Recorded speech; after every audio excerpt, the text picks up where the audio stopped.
Hi there. Well, thanks very much for all joining me today. And if you don't mind, maybe we just start by introducing ourselves. So I'm James Kleinmann, the editor of the Queer Review, and my pronouns are he, him. Siobhan, maybe do you want to go next? Hi, I'm Siobhan. I'm very lucky to be the producer of Rebel Dykes. Again, my pronouns are she, her.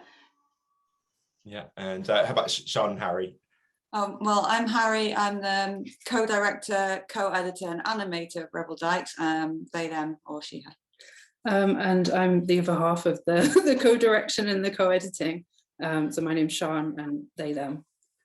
And one thing that's so important, I think, to all of us as LGBTQ plus folks is language. And it can be extremely empowering. And I think particularly with a word that we're reclaiming, like the word dyke. So I have to say, when I just saw the title, you had me at the title alone, Rebel Dykes.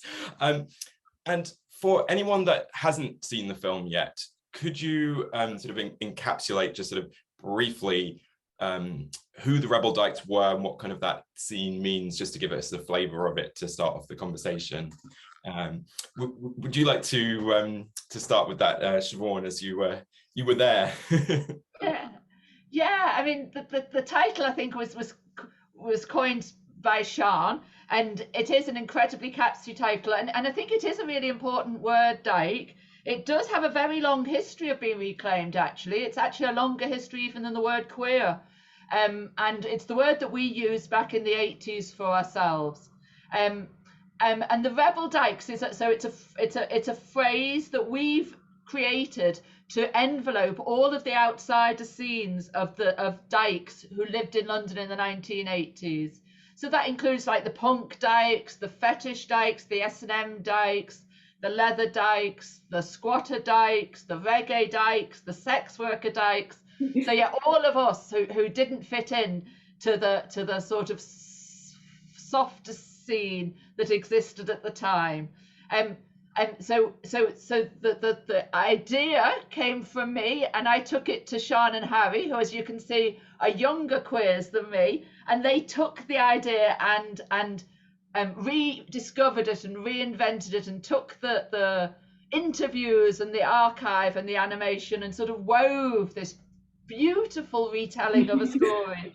Beautiful. So proud to be part of it. Yeah. Well, you should be. You know, I love it because you saw my review, because I was lucky enough to see it as part of BFI Flair this year, where it had the world premiere. So, and do you want to add anything to that, Harri and Sian?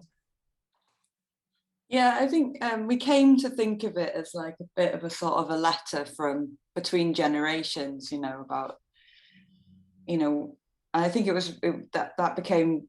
That was something that Siobhan always wanted to do, it wasn't just to tell the story, it was specifically to tell the story so that younger people will know.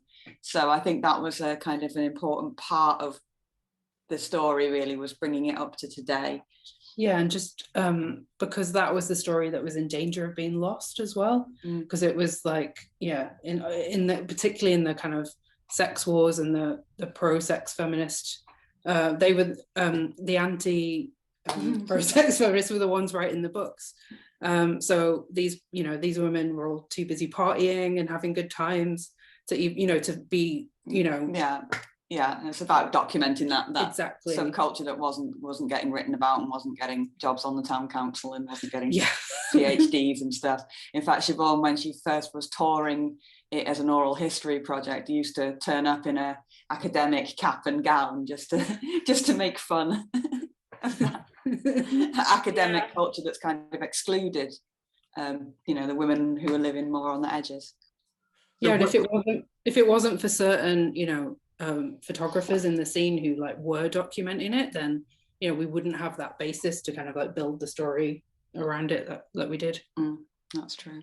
And who are some of those? And you mean both sort of amateur photographers and then people that went on to be do it as a profession, I guess. So do you want to touch on who some of those people were? Yeah. Well, the main one is Della Grace Volcano, who is probably one of my favorite photographers up to date.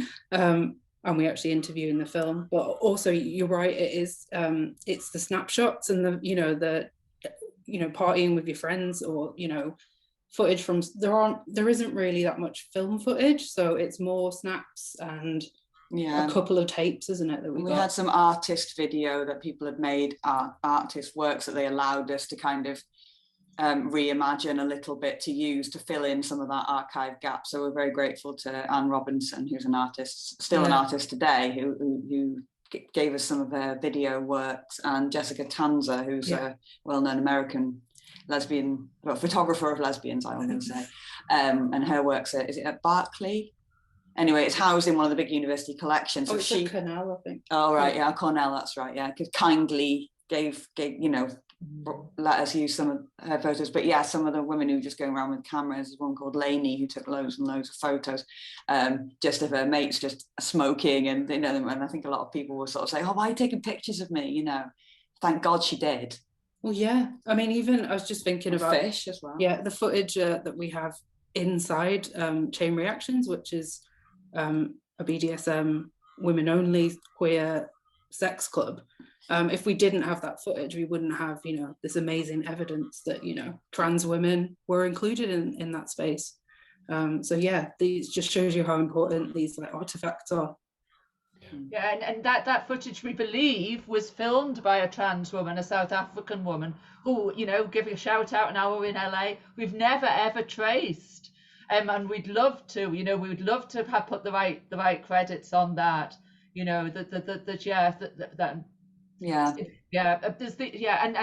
it was very, very special because it was a very private place, Chain Reaction.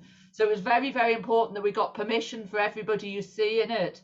And so there's been lot of very, very clever editing techniques used by Sian and Harri, which you probably won't even notice because people just don't. But actually, loads of people have been hidden in it and obscured, and so that the only people you actually see are the ones that are very proud to be in the film.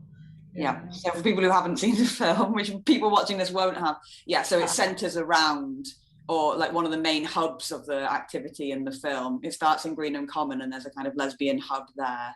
And then there's a second hub created with Chain Reaction, which is this underground lesbian club that becomes quite controversial even among feminists, but leads to this whole kind of sex positive movement, which then leads to, or feeds into AIDS activism, anti-Section 28 activism. So that's the storyline, essentially. It's how important it is to be yourself and do your thing. Yeah, Greenham Common was a peace camp that went from, it's just hitting its 40th anniversary on the 5th of September of when it was set up, and it lasted for many, many years. But there is various books and articles about it, about how important it was in the peace movement or in the feminist movement. But what we've put, or what Harri and Sian have put a spotlight on, is how important it was as a meeting place for dykes in a time when there was nowhere else to meet, and how young all these activists were when they arrived, 15, 16, arriving at Greenham and having it as the place that changed their lives, really, for many of them, both as an activist but also as an LGBT person in the world. Yes, it's about people making space for themselves, I suppose. Ultimately. And Greenham is one of the things that unites, because it's quite a diverse set of contributors, but a lot of your contributors in the film did have some experience of being at Greenham at some point, didn't they? Yeah, a lot. It makes a good starting point. And it feels like a very community-driven or community-included project. And I just wondered how important that was for you to, even just talking about trying to find out who was in these pictures and stuff. It feels like something that you very much weren't making in isolation, but including lots of people. How important was that for you to do that on the film? Oh, massively. I mean, that was really, really important. It was an ethos that I've been sort of wanting to do since I went to film school and was reading about feminist modes of filmmaking. So I was like, oh, absolutely, everyone will get their transcripts and we will make this in collaboration, and it's about telling a story as a group. And from the very beginning, we were saying this is almost like a sort of a campfire story where it passes from one person to another. It's not going to have a narrator, that kind of thing. But also, Siobhan set up the Facebook research group, which had, at least 100 people in. and they provided us with so much information. There's people who've been around on the scene or knew people who had, and people kept getting added to this group. So I would often go to the group and say, sorry, where's this? Who's this? What's this person's name now? And people would come by, and it was so helpful to have that. And the Back to the Bell group from the Bell pub in London, they were really helpful. And there was a London squatters group on Facebook as well that were really helpful. Yeah. Just to say that it's that community that kind of sustained us making the film over the years, because I mean, it all began as a DIY project around our jobs. You know, this is, you know, hopefully like career changing stuff for us, but it's, you know, we're new to this, you know, and no one was paying us. So yeah, we did a lot of community fundraising. Yeah. Siobhan put on a lot of discos, and that's what Siobhan does, just as a party whenever she doesn't know what to do. And but that's how, you know, it's going back to the, you know, her days running the Wild Women's Weekend and the Lady Fest. So that's how we approached fundraising at the start, and that was all Siobhan's doing. So yeah, so it was community funded largely, especially at the start, and community informed, and then we collected all the archive and things from the community. And it's become a project bigger than the film itself. So we now have a community interest company that manages the social impact came of the film. So the film and the whole project has the aim of this reaching out over generations and creating community. And it's incredible because it's actually happening. I mean, it's so exciting at times because it's actually happening. So now, just as we're speaking, until September, we've got a major exhibition in London with young dyke artists responding to the archive. And it is I mean, I wasn't the curator, I was just the project manager, so I can say this, it is the most stupendous exhibition. It just is. It's showing off erotic art from the 80s that these young queers have never seen before. The youngsters are finding it just so, they're saying they feel seen for the first time. And friendships are building between very young queers and much older queers. I mean, which is all I ever wanted for this project, really. And particularly important because, you know, as we lose more and more queer spaces and safe spaces, to create new ones and around things like this. And the fact that it, you know, I mean, it's a beautiful film, as you know, I love it, but the fact that it has a life outside of just being a film, it's sort of real world incarnation, is very exciting. Because there's also some tours as well, is that right? Like walking tours that have been happening. There has been, yes. Oh goodness, the amount of things we've had. Yeah, we've had walking tours, the Brixton Dykes on the Rampage. We've had quite a few of those. We've had cabaret events. We've had an online film club. We had a performance night on Saturday, which Harri went to, but I didn't manage to get to, which is going up online tonight. Yeah, I mean, it's the film is huge, and that's the thing that's taking it around the world and is stunning and beautiful. I'm so proud to be part of it. But I love that it's something bigger. I just love that. It's just. It's also like a way to, you know, make sure that these stories kind of retained, and that this is an opportunity for people to look back and, you know, have a look and see if there's anything they want to, you know, get in an archive, maybe their local one, or to start having those conversations, because part of the heritage part of the project is a relationship with Bishopsgate Institute in London, who are going to house everything we've collected, and hopefully that will just keep growing, you know, as more and more people watch the film, they might suddenly find something in the loft. Yeah, so we're building history for the filmmakers and archivists and researchers of the future by accident, really, because we just thought we were going to do a YouTube video of Siobhan's presentation. I don't know what's happened. Yeah, it was going to be 10 minutes, wasn't it, for YouTube? 6 years later. And here you are playing in Los Angeles at the REDCAT. Hello, Los Angeles. And sort of picking up again on what we were just talking about, and Harri, you mentioned about the script going around to the contributors, and the words of the contributors are very much at the center of the film, aren't they? You know, why was that something that you wanted to do, to center those words, as you say, not have a narrator, but well, I mean, for personally, myself, and Sian may say different, what I knew about lesbian SM in the 80s, you could have written on the back of a stamp. So for a start, I didn't feel when I came to edit it that was really my place to start imposing a narrative on it. But it was just about, I mean, they were just such great raconteurs. They had so many things to say. Every single person that we interviewed was just amazing in their own way. And like I fell in love with several of them on the spot because they were just so vivacious and inspiring. So, I mean, yeah, they were saying it better than we could have. They were saying it for themselves. And it was just a case of getting them to all say it in an order that would make sense to somebody else. Yeah. That was the editing process, really. And is there anything you wanted to add, Sian? Just pretty much everything that you just said, apart from I did a thesis in erotic psychography, so I know a few more pages. Sian. But it wasn't the point of the film. It was to do it in their own words, and to have those contradictions where the stories didn't match, and that was really important to me.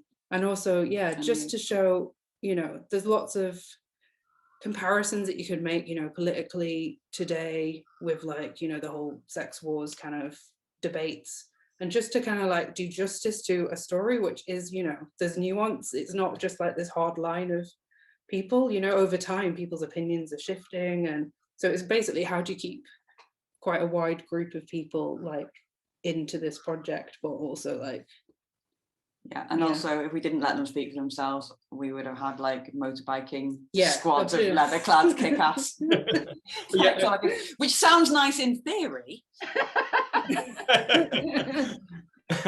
And it's important, you touched on this, Sian, as well, to include disagreements when there are some as well, and not sort of just pretend everyone's going to have exactly the same memories of things or the same perspective. Well, then they don't. I mean, it became very clear that a lot of people couldn't remember much because they were pissed.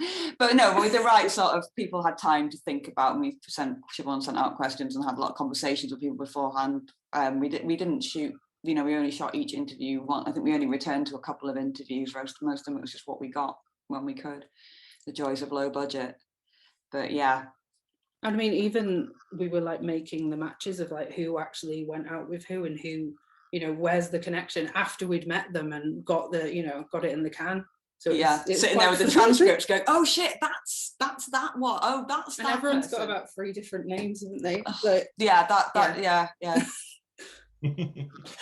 And music is something that was incredibly important part of the scene, and I know that Sian and Harri, you actually met through being in a band, I think, didn't you, about 10 years ago? So tell me about music in the movie, and Elliot has created some original sort of post-punk music for the film as well, so tell us about that element, please. Well, we're just really chuffed to have Elliot as our kind of music supervisor as well as being the composer, because Elliot was in the band Sister George, which is an amazing band, and then went on to be in Night Nurse. So amazing early queercore bands who would have toured at the time with Tribe 8, that kind of era queercore. And I've always been a big fan of that as a kind of genre. And we started out in a band, and that was how we would get drunk and be like, let's make a film together. we were basically it. We were in a very Rebel Dykes style band, in that it was kind of about 15 women and non-binary people, who most of whom couldn't play anything, rehearsing whilst on various drugs in someone's basement. That's what the band was, the first one we were in. And it was just when I heard about the sluts from outer space that are in the film and all this, I was like, oh, it's us. It's us. That's what we do. We just get hammered, make a racket, get evicted, because someone's got to do it. And it just felt but the sound of it and the feel of it, this kind of homemade DIY kind of punky, post-punky, noisy, genre hopping sound was something that it sounded a lot like my subsequent band. It sounded a little bit like some of Sian's other bands. And we're like, oh, there's a British scene that we didn't know about because nobody recorded anything. Yeah, because you just hear about the Raincoats and the Slits, but it's and the Au Pairs maybe at the most, and that's kind of it going into that area. Yeah. But there's so many tapes that, I mean, they're just from rehearsals that Elliot's just digitized an audio cassette. Yeah. Otherwise we wouldn't have it. These amazing songs. So all the songs are off little 8 tracks, or grabbed off someone's Bandcamp and stuff, and we tried to clean them up. Even as a fan of the music we've used, I absolutely love it and can't wait for us to do a soundtrack. yeah, we're going to do a soundtrack album. Siobhan's always said there's going to be a soundtrack album. Can I do the artwork for me? Sian can do a collage for the I back. want hot pink vinyl. Hot pink vinyl you can have. Okay, anyway, back to this. Yeah. Were you pretty into music, Siobhan, at the time? Does it sort of reflect your memories of? Yeah, so exactly. So these were the bands we'd go and see. So Poison Girls, Sluts from Outer Space. You know, and they were like, the thing is, to me, the scene then, a bit like what Sian and Harri were just saying, is just so like the queer scene now. So we were forever having benefits. So these were all the bands playing at at those days. It was like Nicaraguan benefits or housing benefits or, you know, benefits because of somebody being arrested or something. So it was so similar to what goes on now amongst the sort of alternative political queer scene. And yeah, so those were the bands we went to see. But then again, in that intervening years, I never heard of them. It was like that period of my life that was so exciting to live and felt like really important had just like disappeared. You know, people would talk about the Riot Girl movement or the queercore movement, the young people I was meeting, or you know, all the or second wave feminism, meaning the sort of late 70s, the sort of dungarees types. But this scene that we were in, that was particularly towards the late 80s, but all through the 80s, it just gone. You know, we couldn't find it in archives. When we were looking in archives, there was no books. I mean, I think people are beginning to hear of it now because we've made so much shouting over the past 6 years, so it's not quite as hidden as it was. Yeah. But when we started, it really was, wasn't it? It was like, I think we like, you make it's a really good point, because it's like one of the purposes of the film is to drag that timeline back to be, it didn't just start with Riot Girl, and it wasn't just in the Pacific Northwest. Like, it is like these hubs across the world, you know, with London being a major one, San Francisco, you know, lots of crossovers, but it's earlier, and it's but a continuation of, you know, the same politics, same music. Yeah, because some of the same people, and I was just talking today actually about it, was that we were very international looking at the time, very outward looking. So because there was not many places in the world where it was safe to be queer, San Francisco was one, New York possibly, but London. But so people from all over the world would flock to those cities as the only places they could be gay, queer. And also we did it the other way around. So we'd be out there. So, you know, I traveled a lot to San Francisco, and I was used to work in the Tenderloin there, and I used to work on 42nd Street. You know what I mean? We used to cross back and forth across, and Berlin I lived, you know what I mean? We used to, and so it was a lot more, in some ways, although you'd think that it was much harder to travel then, and it was, you know, in some ways, we were much more outward looking. Yeah, I wish we could have spent more time on travelling in the film, but we needed to keep it in one place so people would understand what was happening. Yes, exactly. There is a great stories to be told of them all sort of hopping on these trains and going, and I've got loads of postcards, or had loads of postcards in the archive collection that have been sent from all over the place, from, you know, and they would just send them to the whole house, to the whole squat. It would be, you know, dear women of this house, dear dykes of this house, you know, and yeah, what's called. That's another thing. Yeah. But something that's so inspiring about the film, I think, as well, is it just goes to show that if you recognize that certain queer stories have not been told, find a way of telling them, because if, you know, queer people, LGBTQ plus people often need to tell their own stories, because to other people they're not seen as important necessarily. Was that something that helped you through your it's about 6 years, wasn't it? Was that sort of one of the things that helped sort of, you know, keep you going through those years? Yeah, that we've got to tell this story, because otherwise it doesn't get told. Yeah, but it was just so important. When you find your own stories, you know how it makes you feel as a queer person, particularly, you know, you find your culture, your heroes, your icons, your history. And so we wanted to do that then for the next hopefully, you know, there'll be so many more role models now. If people watch this film, it'll be like, I can grow up, and, you know. I should have put "don't try this at home" on like literally everything that says. And you include politics, and there are a lot of you know, serious and very interesting elements of the film, but there's also humor there too. And in one of the ways that the humor comes out is your DIY recreations, which I loved in the movie. So we get cameos from Margaret Thatcher and from Surya McKellen, and then there's masks, yes, a great recreation of a bit of political activism that took place at the BBC studios during the the evening news. Tell us a little about wanting to recreate those moments in that way, and the importance of bringing a bit of humor to it too as well. Yeah. I think, well, it was a kind of pragmatic solution to having no money to buy footage, but more than that, it was an active strategy. It's something that we're interested in. Is me in particular, like I come from like an artist moving image background where I'm always kind of playing around with old formats, and I'm an archivist for a living as well, so I'm kind of just a bit of a format kind of geek. So is that, and just it is that we hope that the film's got a lot of joy in it. That's what we were trying to keep, even though there's some really heavy moments. It's what the Rebel Dykes would have done, isn't it? Well, basically, yeah, it's how we formed a band. It's how we did this film. We approached it like a cabaret, and it was so bad that it was good, right? Yeah. But I had to do Thatcher, and I had to do the voice. You the voice, not the body. Yeah. So I always get the crap roles. Well, yeah, it's you and Gillian Anderson then. One more thing I've got in common with Gillian Anderson. Yeah. And we have to talk about the animation as well, because that's a brilliant element, and people will have seen that from the trailer as well, and perhaps the poster. So and Harri, I know that it was you that was the animator on the film. Yeah. I mean, why did you want animation in the film first of all, and then how did you decide on that beautiful style, quite a sort of zine, hand-drawn style? I've got to give Sian and Siobhan some credit, because they were very involved in the kind of ideas about what would be animated. I mean, particularly the opening sequence. Siobhan had quite a strong idea about following somebody through London, and I think that's one of the more successful sequences, is the first one.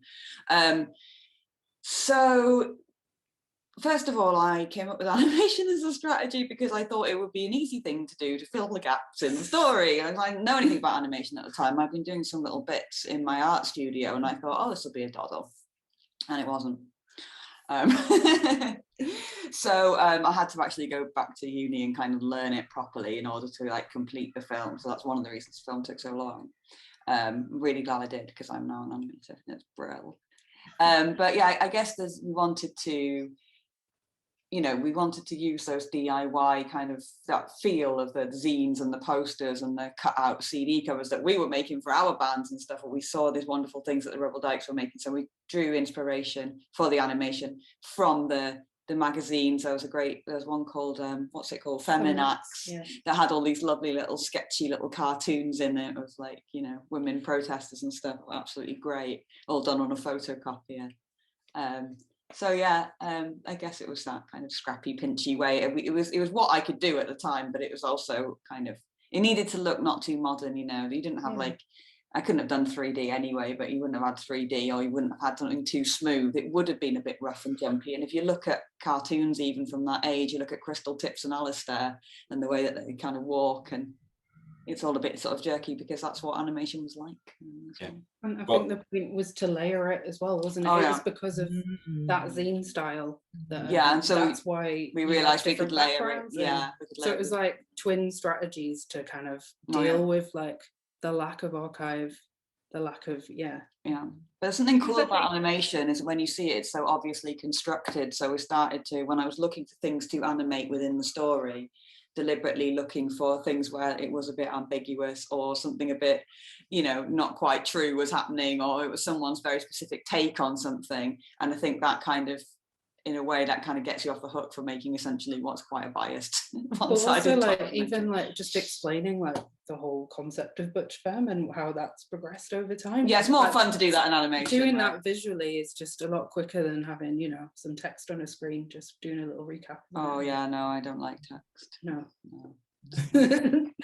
Well, anything you wanted to add about the animation, Siobhan? Oh yeah, no. What I wanted to point out was that again, that's very, very hard to realise that, but there's actually very, very little archive. And so yeah, the way that I love the way Harri put the animation over the archive, but it meant that you can see the same archive again, at different times. but because it's got the different images over it, it just works. And we shot a lot of recreation, which Sian was in charge of, like getting the right cameras and everything. But sometimes what you're seeing is genuine archive, and sometimes what you're seeing is stuff that's been shot in rough areas of Manchester, because that looked more like London in the 80s than London does now. But on the right sort of camera or being coloured in the right way. So that's that. Yeah. So Sian's artistry is kind of hidden, really. You don't notice it, but it's there. It's kind of like almost like a sound designer who was also really good.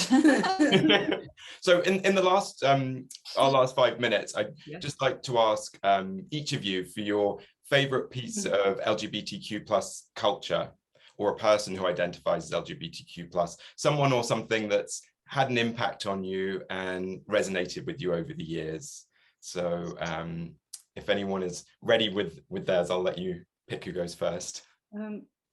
I mean, I would just quickly go back to what I said before about Rebel Della Grace Volcano, and just how, because I went off to study photography, and that it was discovering Love Bites and Jill Posner's book, Nothing, the Blatant Lesbian Image, these erotic kind of photographers, and Jessica Tanzer, all of these people. That is what kind of blew my mind, coming from like the countryside where I, you know, had no one, just seeing this life that I could have.